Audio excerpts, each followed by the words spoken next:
जय श्री कृष्णा। कृष्ण ज्ञान ऊर्जा में आप सबका स्वागत है। हम सब मिलकर के माघ स्नान का महात्म्य सुन रहे हैं, जिसमें हम कथा सुन रहे थे एक पिशाच की, जिसमें पिशाच का किस प्रकार से माघ स्नान से उद्धार होता है। इससे आगे लोमेश जी कहने लगे कि वह राजा पहले तो तामिश्र नामी नरक में गया और फिर अंध्रत्रामिश नरक में गया, जहाँ पर उसे बहुत ज़्यादा दुख प्राप्त हुआ। फिर वह महारौरव, फिर काल सूत्र नामी महानरक में गया, फिर मूर्छा को प्राप्त हो गया। फिर मूर्छा से चेतना आने पर तापन और सप्रतापन नाम के नरक में चला गया। फिर वह अनेक प्रकार के नरकों में अनेक प्रकार के दुख भोगते हुए वह प्रताप नामक नरक में गया। फिर काकोल, कुंडपल, पूर्वमृतिका, लोहशंकु, मृजीब आदि नरकों में होता हुआ असी पत्र वन को पहुंच गया। अब फिर लोहोधारक आदि नरकों में उसे गिराया गया। भगवान विष्णु के साथ द्वेष करने के कारण वह 21 युग तक भयंकर नरकों की यातना भोगता हुआ नरक से निकलकर हिमालय पर्वत पर बहुत बड़ा पिशाच हो गया। अब उस वन में वह भूखा प्यासा फिरता रहा। उसको मेरु पर्वत पर भी खाने को कुछ नहीं मिला और ना ही पीने का जल मिला। होतव्यता के कारण वह पिशाच घूमता हुआ एक समय पुलुत प्रसवरण नाम के वन में जा पहुंचा। बेहड़े के वृक्ष के नीचे वह दुखी होकर हाय मैं मरा, हाय मैं मरा ऐसे जोर जोर से पुकारने लगा और कहने लगा, भूख से दुखी मेरे इस जन्म का कब अंत होगा। इस पाप रूपी समुद्र में डूबते हुए मुझको कौन सहारा देगा।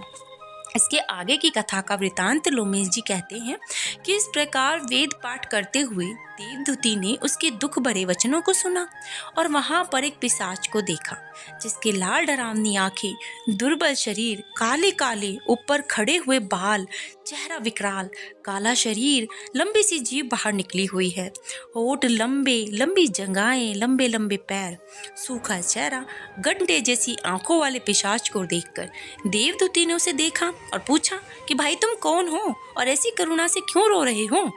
तुम्हारी यह दशा कैसे हुई और तुम्हारा क्या उपकार करूं मैं। मेरे आश्रम पर आ जाने से कभी कोई प्राणी दुखी नहीं रहता और वैष्णव लोग आनंद ही आनंद करते हैं। सो हे भद्र, तुम अपने इस दुख का कारण जल्दी से कहो, क्योंकि विद्वान मनोरथ पाने के लिए विलंब नहीं किया करते।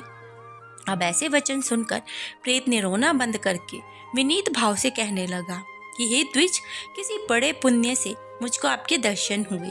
बिना पुण्य के साधु की सगति नहीं होती। और फिर उससे पहले जन्म का वृतांत कहा कि भगवान विष्णु से द्वेष के कारण मेरी यह दशा हुई है। जिस हरि का नाम यदि अंत समय में मनुष्य के मुख से निकल जाए तो मनुष्य विष्णु पद को प्राप्त होता है। जो सबका पालन करता है उसी से मैंने द्वेष कर लिया। अब यह सब मेरे कर्मों का ही दोष है प्रभु। अब जिसकी ब्राह्मण तप के द्वारा प्रार्थना करते हैं, ब्रह्मादि देवता, सनकादिक ऋषि जिसको मुक्ति पाने के लिए पूजते हैं, जो आदि मध्य अंत में विश्व का विधाता सनातन है, जिसका आदि मध्य अंत तक नहीं है, उस भगवान के साथ मैंने द्वेष कर दिया। जो कुछ पुण्य मैंने किए मैं पहले ही जन्म में उनको खो चुका हूँ और जो भी मैंने जन्म लिए थे वह सब विष्णु के द्वेष रूपी अग्नि में भस्म हो गए। यदि किसी प्रकार मेरा यह पाप नाश हो जाए तो मैं भगवान विष्णु के सिवाय कभी किसी और देवता का पूजन नहीं करूँगा। भगवान विष्णु से द्वेष करके मैंने बहुत दिनों तक नरक यातना भोगी। अब मैं पिशाच योनि में पड़ा हुआ हूँ। इस समय मैं किसी अच्छे कर्म के योग में आपके आश्रम में आया हूँ, जहाँ पर आपके सूर्य रूपी दर्शन ने मेरे दुख समान अंधकार को दूर कर दिया है। अब आप कोई ऐसा उपाय बतलाइए जिससे मेरी यह पिशाच योनि दूर हो, क्योंकि सज्जन पुरुष उपकार करने में देर नहीं करते। देवदूती ये सब सुन करके कहने लगे कि यह माया देवता, मनुष्य, असुर सबकी स्मृति को मोहित कर देती है, जिससे धर्म का नाश करने वाला द्वेष पैदा हो जाता है। जगत के उत्पन्न करने वाले, रक्षा करने वाले और नाश करने वाले जो सब प्राणियों की आत्मा है, उनमें भी लोग द्वेष करते हैं। जिनके अर्पण करने से सभी कर्म सफल होते हैं, उनकी भक्ति से मुख मोड़ने वाले मूर्ख कौन सी गति को प्राप्त नहीं होते। चारों वर्णों का वेदोक्त हरि का भजन करना ही उत्तम है, अन्यथा कुमार्ग में चलने वाले मनुष्य नरक के गामी होते हैं और इसी कारण वेद विरुद्ध कर्मों को त्यागना चाहिए। अपनी बुद्धि से बचे हुए धर्म के मार्ग पर चलने से मनुष्य परलोक के पथ का नाश करते हैं। वह वेद, देवता और ब्राह्मणों की निंदा करते हैं। झूठे मन कल्पित शास्त्रों को मानने वाले नरक में जाते हैं।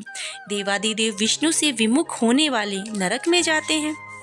जैसे द्रविड़ देश का राजा नरक में गया था और इस कारण उसकी निंदा नहीं करनी चाहिए और वेद में ना कही गई क्रिया को भी कभी नहीं करना चाहिए।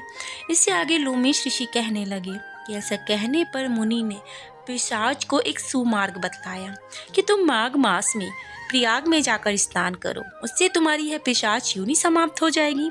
माघ मास में प्रयाग में स्नान करने से मनुष्य पहले जन्म के सब पापों से मुक्त हो जाता है।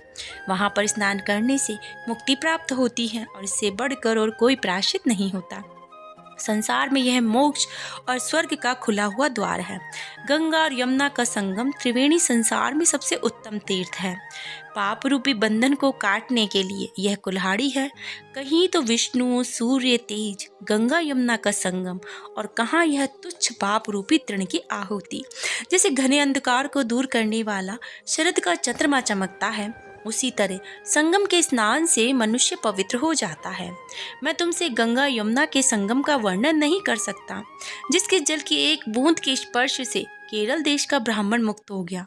ऋषि के ऐसे वचन सुनकर प्रेत के मन में अत्यंत शांति उत्पन्न हो गई, मानो सब दुखों से छुटकारा मिल गया हो।